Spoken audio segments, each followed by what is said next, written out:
November 8, 1951. Naval Air Test Center, Patuxent River, Maryland. Lieutenant Commander James Davidson pushed the throttle forward on the Grumman F9F Panther and felt 3,500 pounds of thrust answer. The jet, Bureau number 123067, had flown 42 test sorties in the past 6 weeks. This would be the 43rd and the last. The morning briefing had been precise. No one used the word crash. They called it a controlled deck engagement test, barrier impact evaluation, kinetic deceleration study, the language of engineers trying to solve a problem that had already killed 11 pilots in 18 months. The problem was simple. Jets were too fast for straight-deck carriers. The solution was not. Davidson had been flying for 9 years. He'd landed propeller fighters on escort carriers in the Pacific, where the deck pitched 12 degrees and spray obscured everything beyond 50 feet. He'd put a Corsair down on the Anzio with a dead engine and no hydraulics. He'd walked away from a barrier engagement on the Boxer when his tailhook snapped on touchdown. That accident had been different, unplanned, uncontrolled.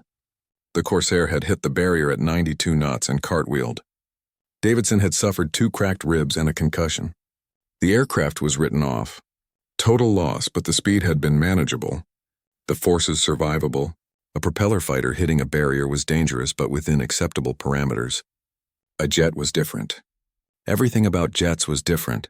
He was the right man for this. That's what Captain Robert Dixon had told him 3 weeks earlier in the squadron ready room. Dixon had been matter-of-fact about it. They needed a pilot who could hit a specific point on the deck at a specific speed, with a specific descent rate, who could keep flying the aircraft all the way through impact, who wouldn't instinctively pull up when every nerve screamed to abort. They needed someone who could crash on purpose. The data was clear. By late 1951, jet aircraft changed everything about carrier operations. The F9F Panther approached at 112 knots, the F2H Banshee at 118, the F3D Skyknight at 126. Compare that to the F6F Hellcat at 78 knots, or the Corsair's 84. Higher approach speeds meant longer landing rolls.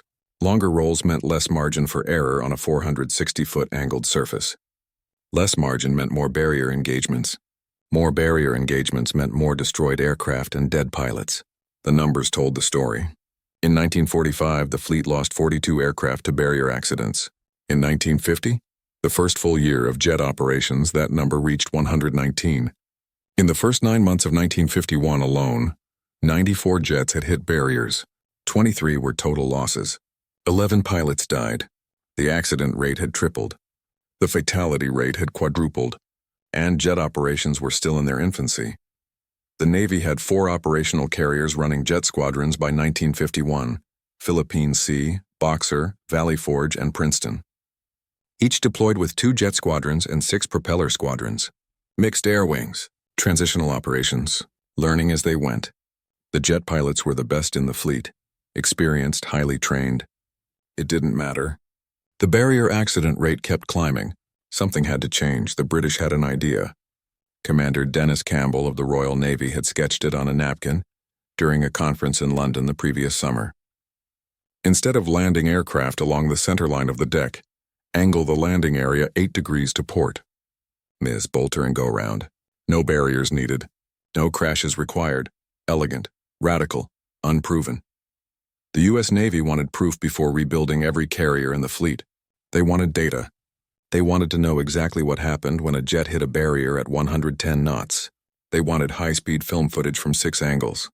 They wanted stress measurements on the barrier cables. They wanted to document every millisecond from touchdown to full stop. They wanted to understand the forces involved, the deceleration rates, the structural loads, the pilot injury mechanisms. They wanted numbers that could be analyzed, modeled, and used to justify a $200 million carrier modification program. They wanted Davidson to fly the test. The F9F sat on the runway at Patuxent with its nose pointed southeast. The November sky was gray. Visibility unlimited. Winds from the northwest at 8 knots. Temperature 42 degrees. Optimal conditions for destroying a $500,000 aircraft. The test setup had taken 3 weeks to build. A section of carrier deck had been constructed on the runway. A perfect replica of the landing area on the USS Midway, complete with arresting gear and barriers. The deck section measured 300 feet long by 60 feet wide. Authentic painted markings, authentic cable spacing, Authentic barrier positioning. The barriers were the Mark V nylon system, 12 cables strung between vertical stanchions designed to catch aircraft when the tailhook missed all 8 arresting wires. Each cable was 3 inches in diameter. Each stanchion stood 14 feet high. The system could theoretically stop 40,000 pounds of aircraft traveling at 120 knots. Theoretically, the barriers worked, usually. Sometimes the aircraft cartwheeled. Sometimes the wings failed. Sometimes the cockpit crushed. Sometimes the pilot survived. Today's test would measure exactly what forces occurred during barrier impact. The F9F carried 83 pounds of instrumentation, accelerometers mounted in the cockpit, wing roots, tail section, and landing gear.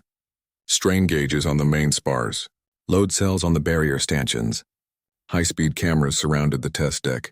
6 Mitchell cameras running at 5,000 frames per second. Total film stock, 12,000 feet. Cost of the instrumentation package, $42,000, more than the pilot's annual salary.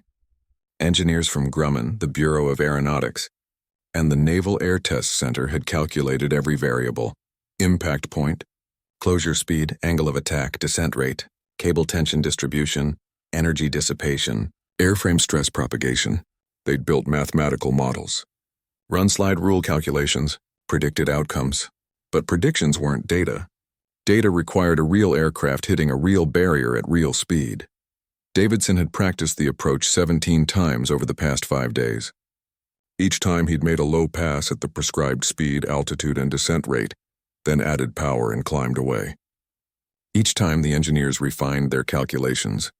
Each time Dixon watched from the tower and said nothing. The 17th practice run had been yesterday. Davidson had crossed the threshold at 113 knots, 1 knot high, and Dixon had made him do it again. Precision mattered. The test required exact conditions, controllable variables, repeatable methodology. The data would be useless if the approach speed varied by more than 2 knots, or the touchdown point deviated more than 10 feet. The 43rd sortie would be different. No wave-off. No go-around. Fly it through. Davidson ran through the checklist. Fuel at 70%. Oil pressure normal. Hydraulics charged. Canopy locked. Seat harness tight enough to restrict breathing. He'd added extra padding around his helmet. The flight surgeon had suggested it. The surgeon had also suggested Davidson update his will. He'd meant it as a joke. Davidson had updated it anyway. The tower cleared him for takeoff. Davidson released the brakes and felt the Panther roll. Acceleration pressed him back into the seat. The J-42 engine, a license-built version of the British Rolls-Royce Nene, delivered steady thrust, 50 knots, 70, 90. At 120, he rotated and the fighter climbed away from Patuxent into the gray November sky. The test profile was specific. Climb to 3,000 feet. Circle west of the field. Enter downwind at 1,000 feet. Turn base at half a mile. Roll out on final at a quarter mile with the deck in sight. Descend at 450 feet per minute. Cross the threshold at 112 knots. Touchdown precisely at the number 3 wire position. Do not deploy the hook. Do not touch the brakes. Maintain full flight control authority through impact. Let the barrier catch the aircraft. Let the forces propagate through the airframe. Let the instruments record everything. Let the cameras capture it all. Stay conscious. Stay alive. Davidson completed the pattern and rolled out on final. The mock carrier deck looked absurdly small from 800 feet. A painted rectangle on concrete. A target. He adjusted power and felt the Panther settle into the approach. Airspeed 114 knots. Rate of descent 460 feet per minute. Slightly high. He reduced power fractionally. The Panther responded. 11,000 pounds of fighter jet obeying his inputs. Hydraulic flight controls translating stick movement into control surface deflection. Technology and training converging on a single point. The carrier deck expanded in the windscreen. Davidson could see the barriers now. Yellow and black striped stanchions, 12 cables between them forming a web.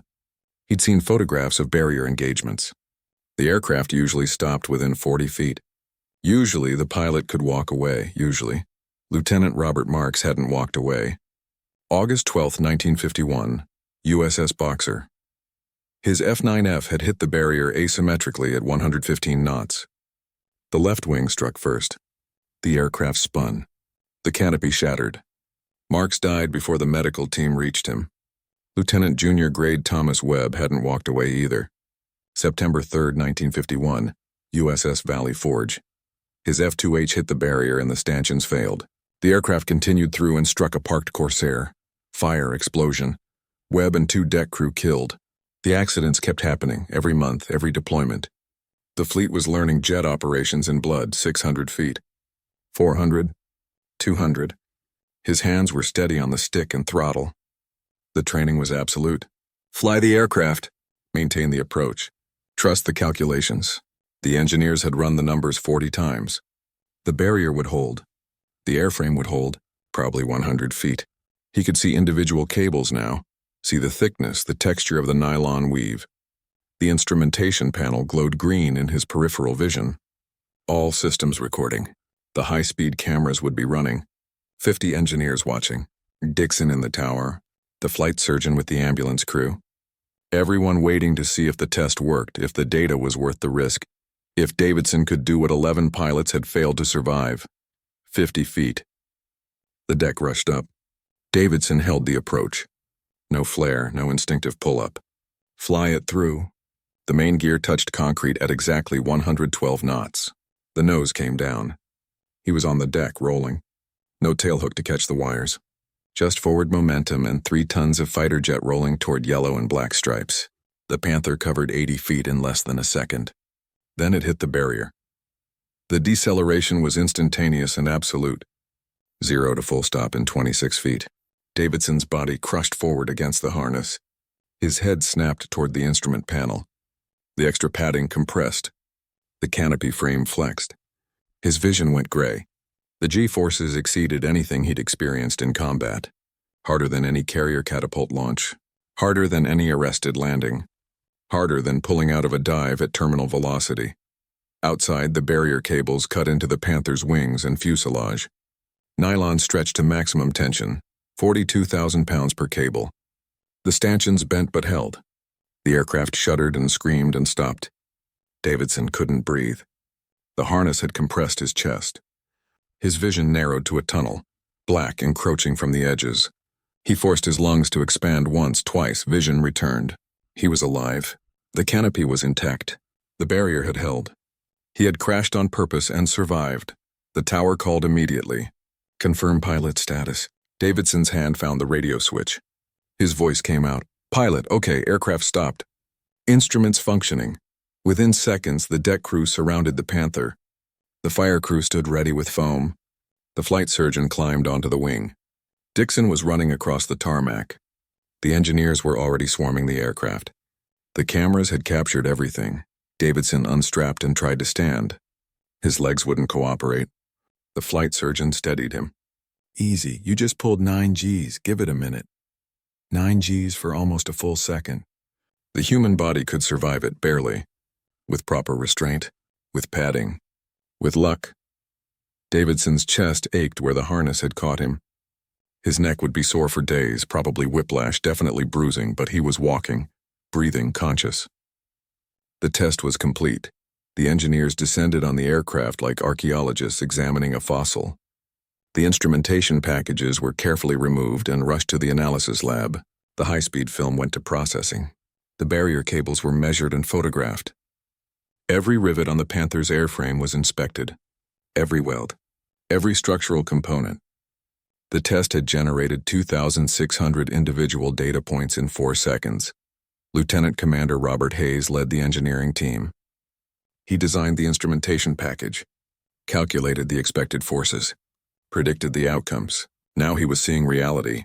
His clipboard filled with notes, measurements, observations. The left wing showed cable impact marks 38 inches inboard from the tip. The right wing at 42 inches, asymmetric by 4 inches. Within acceptable variance, the fuselage skin showed compression damage just aft of the cockpit. The landing gear struts had compressed to maximum travel, but hadn't failed. Everything had worked. Everything had held. Hayes looked at Davidson. The numbers are going to be ugly. Davidson nodded. He already knew. You didn't survive that kind of impact without paying a price. The aircraft had paid. The barrier had paid. He'd paid. But they'd gotten the data. The preliminary numbers came back within 2 hours. Peak deceleration, 9.6 Gs, duration, 0.8 seconds. Barrier cable tension, 42,000 pounds per cable. Airframe stress, 86% of structural limit. Pilot injury potential, high but survivable with proper restraint. Margin for error, minimal. Probability of catastrophic failure with any deviation from test parameters, significant. Davidson sat in the debriefing room and answered questions for 90 minutes. Dixon led. Hayes took notes. The flight surgeon monitored Davidson's condition. How did the aircraft handle on approach? Normal. Any control anomalies before impact? Negative. Awareness during deceleration? Full initially, then gray out for approximately 0.5 seconds. Consciousness maintained throughout. Physical injuries? Minor contusions. Suspected whiplash. Chest wall bruising. Would you recommend modification to the test protocol? No. Captain Dixon asked the final question. Could you do it again? Davidson considered the pain in his chest. The bruises forming under the flight suit. The moment when the barrier caught the aircraft and the world compressed into a single violent second. The gray out. The feeling of the harness crushing his rib cage. The knowledge that he'd been seconds from serious injury or death. He thought about the 11 pilots killed in barrier accidents over the past 18 months. He thought about the angled deck concept sketched on a napkin in London. Yes, sir, Davidson said. If required, it wasn't required. The data from Test 43 was sufficient. The engineers spent 6 weeks analyzing every measurement, every frame of high-speed film, every stress reading, every load cell output. The conclusions were definitive. Barrier systems could stop jet aircraft, but the forces involved approached structural limits. Pilot injury risk was significant, and the system only worked if the pilot maintained perfect control through impact. One mistake, a late touchdown, an asymmetric barrier engagement, a structural failure, and the result was catastrophic. The report documented 3 critical findings. First, deceleration forces during jet barrier engagements exceeded 9 Gs with regularity. Human tolerance at that level was measured in fractions of seconds. Second, asymmetric barrier impacts, where one wing struck before the other, generated lateral forces sufficient to cause aircraft rotation and potential rollover. Third, the margin between successful barrier engagement and catastrophic structural failure was less than 15%. The numbers didn't lie. Jet operations on straight-deck carriers would never be safe enough. The accident rate would remain unacceptable.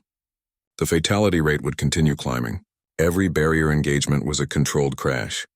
Every pilot who hit the barrier was gambling with forces that approached the limits of human and machine tolerance. The angled deck eliminated all of it. Bolter and go around. No barriers needed. No controlled crashes required. The British tested the concept first. HMS Triumph received experimental deck markings in February 1952. Pilots made angled approaches and reported improved safety margins. The system worked exactly as Campbell had sketched. Landing aircraft approached at 8 degrees to the ship's center line. If the tailhook missed all the wires, the pilot could add power and bolter. The aircraft would pass down the angled deck and off the port side into clear air. No barriers, no impact, no 9G deceleration. Just fly around and try again. In June, USS Antietam entered Norfolk Naval Shipyard for modification. The flight deck was cut and reoriented 8 degrees to port. The landing area now paralleled the ship's center line, but offset. A miss meant clear air and open ocean. No barriers. No crashes. The modification cost $1.2 million. The alternative, continuing barrier operations, was costing the Navy $30 million per year and destroyed aircraft and training replacement pilots. Antietam completed trials in December 1952. The accident rate dropped by 63% in the first 6 months. The fatality rate dropped by 81%. Barrier engagements became rare instead of routine. Pilots could bolter safely, learn, improve, try again without risking death. By 1955, every carrier in the U.S. fleet carried an angled deck. The British followed. The French. Eventually the Soviets. The modification became standard, universal. A fundamental change in carrier design driven by data from one test flight at Patuxent River. Davidson flew the first landing on Antietam's new deck. It was routine, textbook, unremarkable. He caught the number 3 wire on the angled landing area, exactly what he'd done 1,000 times before, except this time if he'd missed he could have bolted. Could have added power and flown away. Could have tried again without hitting a barrier. It felt safer. It was safer. The numbers proved it. He never forgot Test 43. The feeling of the barrier catching. The violence of instant deceleration. The gray out. The knowledge that he'd crashed on purpose to prove a point. The data from that 4-second impact influenced carrier design for the next 70 years. Every angled deck, every bolter. Every pilot who added power and went around instead of hitting a barrier. All of it traced back to November 8, 1951, and a lieutenant commander willing to fly a test no one else wanted. The F9F Panther, Bureau number 123067, survived the barrier impact. Grumman engineers evaluated the airframe and declared it repairable. The wing spars had been stressed but not fractured. The fuselage skin showed compression damage but no cracks. The landing gear required replacement. Total repair cost $84,000. The fighter flew another 217 hours in various test programs before retirement in 1956. It now sits in the Naval Aviation Museum at Pensacola. A small placard notes its participation in barrier testing at Patuxent River. The placard doesn't mention Davidson, doesn't mention the 43 sorties, doesn't mention the moment when naval aviation's future was determined by a controlled crash. The data does test report NA51892 remains archived at the Naval Air Systems Command. 83 pages of measurements and analysis. Graphs showing deceleration curves. Photographs of barrier cable deformation. High-speed film stills showing the Panther at various stages of impact. Medical reports on pilot stress tolerance. Recommendations for deck modifications. Conclusions supporting angled deck adoption. The report influenced procurement decisions worth billions of dollars. It changed how carriers were built, how pilots were trained, how jets operated at sea, and it started with one test flight, one pilot, one controlled crash. The angled deck became standard because Davidson proved barriers were survivable but inadequate. The test demonstrated that jet operations on straight decks would always carry unacceptable risk. That speed and mass and deceleration forces exceeded what safety systems could reliably handle. That a better solution existed and needed immediate implementation. Naval aviation in 1951 stood at an inflection point. Jets had arrived. Carriers needed to adapt or become obsolete. The barrier tests at Patuxent provided the evidence needed to justify massive fleet-wide modifications. Dixon used Test 43 data in presentations to the Chief of Naval Operations. Admiral William Fechteler reviewed the numbers and authorized the Antietam modification. The Bureau of Aeronautics cited the report in budget requests. Congress approved carrier modernization funding based partly on those 83 pages of data generated in 4 seconds. The implementation took time. Carriers in active deployment couldn't return for immediate modification. Valley Forge finished her Korean War cruise before entering the shipyard. Boxer completed her deployment cycle. Princeton finished her workup period. But by 1955, the entire fleet had transitioned. 14 carriers, 8 straight-deck Essex-class ships modified with angled decks, 3 Midway-class already in refit, the new Forrestal class designed from inception with angled decks integrated into the hull structure. The modification saved lives. The numbers were stark.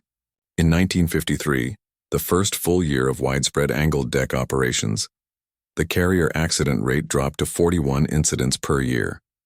In 1954, it dropped to 28.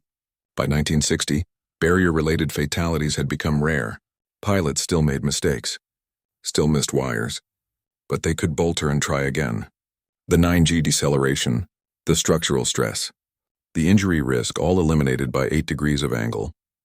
Davidson retired from the Navy in 1967 as a captain.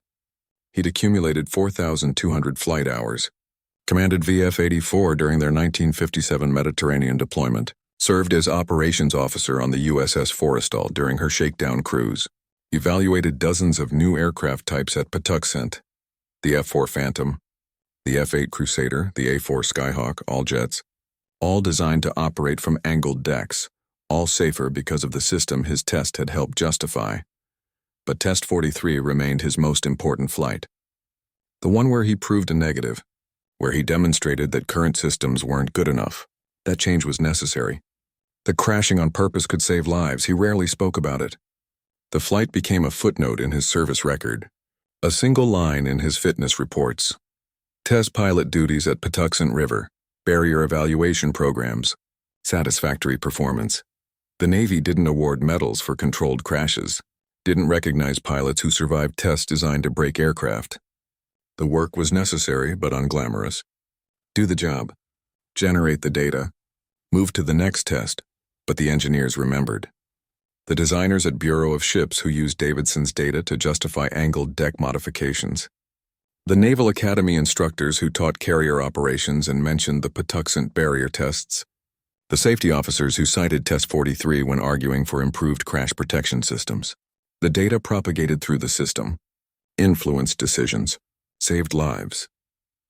Hayes published a paper in 1954. Deceleration Forces and Carrier Barrier. Engagements, Analysis of High-Speed Jet Aircraft Impact Dynamics. It appeared in the Journal of Aircraft, 23 pages, 47 citations to test NA 51892. The paper became required reading at the Naval Test Pilot School. Every class studied the Panther barrier test, examined the data, learned the lesson. Current systems weren't guaranteed to work. Testing revealed limits. Data drove decisions. By 1960, no U.S. carrier operated without an angled deck. The British had converted their entire fleet. The French converted Clemenceau and Foch. The new Forrestal-class supercarriers were designed from inception with angled decks. The system became so standard that pilots forgot it had ever been different. Forgot that jets once landed on straight decks into barriers. Forgot the crashes. Forgot the casualties. Forgot that one test flight proved the old way didn't work. Aviation history focuses on firsts. First flight, first carrier landing, first supersonic flight, first combat engagement. The firsts get remembered, celebrated, taught to every naval aviator. Chuck Yeager breaking the sound barrier, Neil Armstrong's carrier landings, the Doolittle raid, Midway, Guadalcanal. These stories define naval aviation heritage. But the tests that proved something wouldn't work, those get forgotten. The controlled crashes, the deliberate failures, the pilots who flew aircraft into known danger to generate data, those stories fade. No dramatic combat narrative, no enemy to defeat, just mathematics and measurements, and men willing to become data points. Davidson understood. He never sought recognition for Test 43, never wrote about it, never gave interviews. He'd done the job assigned, flown the test profile, survived, moved on. That was enough. His personnel file contains one letter about the test, written by Dixon. Dated November 15, 1951. Lieutenant Commander Davidson performed barrier impact test with exceptional skill and courage. Test data exceeded all expectations and will significantly influence future carrier design. Recommend commendation. The commendation was never awarded. The Bureau of Personnel noted the recommendation, filed it, forgot it. He died in 2004 at age 89. The obituary mentioned his Navy career. Fighter pilot in World War II, test pilot, squadron commander, retired as captain, survived by 3 children and 7 grandchildren. The funeral at Arlington was well attended. Former squadron mates, test pilot colleagues, fellow retirees. The eulogy mentioned his service, his dedication, his professionalism. No mention of November 8, 1951. No mention of barrier tests.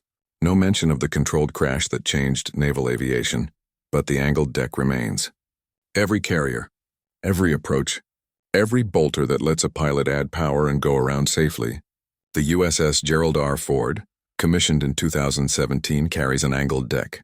The USS John F. Kennedy, under construction, carries an angled deck. Every carrier America will build for the next 50 years will carry an angled deck. The system works because someone proved the old system didn't. Because data from one test flight justified fleet-wide changes. Because a lieutenant commander was willing to crash on purpose. The F9F Panther sits in Pensacola. Museum visitors walk past it daily. They photograph the aircraft. Read the placard. Move on to more famous exhibits, the Blue Angels display. The Medal of Honor recipients. The famous aces. The fighter that changed naval aviation gets less attention. No dramatic combat history. No famous pilot. Just a test aircraft that hit a barrier at 112 knots and stopped in 26 feet. But the data it generated mattered. The measurements, the high-speed film, the proof that barriers couldn't safely stop jets. That proof drove change, justified modification, saved lives, hundreds of lives, maybe thousands. Every pilot who would have hit a barrier but bolted instead. Every aircraft that would have been destroyed but flew another sortie. Every family that didn't receive a notification of death in the line of duty. Naval aviation evolved because people like Davidson flew tests that weren't glamorous, weren't celebrated, weren't remembered. They generated data. They proved concepts. They found limits. They demonstrated that courage wasn't just dogfighting or bombing runs. Sometimes courage was pointing your aircraft at a barrier and holding the approach, knowing the impact was coming, flying it through anyway, because the test mattered, because the data was needed, because change required proof. Test 43 provided that proof, a controlled crash that demonstrated uncontrolled danger, a deliberate impact that prevented thousands of accidental ones, 4 seconds that influenced 70 years of carrier operations. The angled deck exists because someone was willing to prove the straight deck didn't work, because data matters, because sometimes you have to crash on purpose to save lives later. Davidson knew that on November 8, 1951, when he pushed the throttle forward and felt the Panther roll. He knew it when he turned final and saw the barriers. He knew it when the deck rushed up and the impact came and the world compressed into violent deceleration. He knew it when his vision grayed and his chest compressed and the harness crushed him forward into instruments that kept recording, even as he fought to stay conscious. He knew he was crashing for a reason, to prove a point, to generate data, to change naval aviation forever. The barrier held. The pilot survived. The data convinced admirals and engineers in Congress. The fleet changed course, literally 8 degrees to port. Angled decks from that day forward. Bolters instead of crashes, survival instead of casualties, all because one test flight proved the old way had to end. All because one pilot was willing to crash on purpose. All because data matters more than glory. The Panther sits in Pensacola. The museum is quiet today. A few visitors pass through. A family with 2 young boys stops at bureau number 123067. The father reads the placard aloud. Barrier testing. Patuxent River, 1951. The boys look bored. They want to see the Blue Angels jets. The fast ones. The famous ones. The family moves on, but the legacy remains. Every angled deck. Every safe bolter. Every pilot who adds power and goes around. Every life saved because the system changed, because someone proved it needed, to because controlled crashes demonstrated that uncontrolled ones were unacceptable. Test. 43. November 8, 1951, Patuxent River, 4 seconds that changed everything. The rest is data. Measurements, analysis, recommendations, implementation, results. The rest is naval aviation, safer, better, evolved because one man flew into a barrier to prove we needed something different, because the data was worth the risk, because sometimes the most important flights are the ones no one remembers.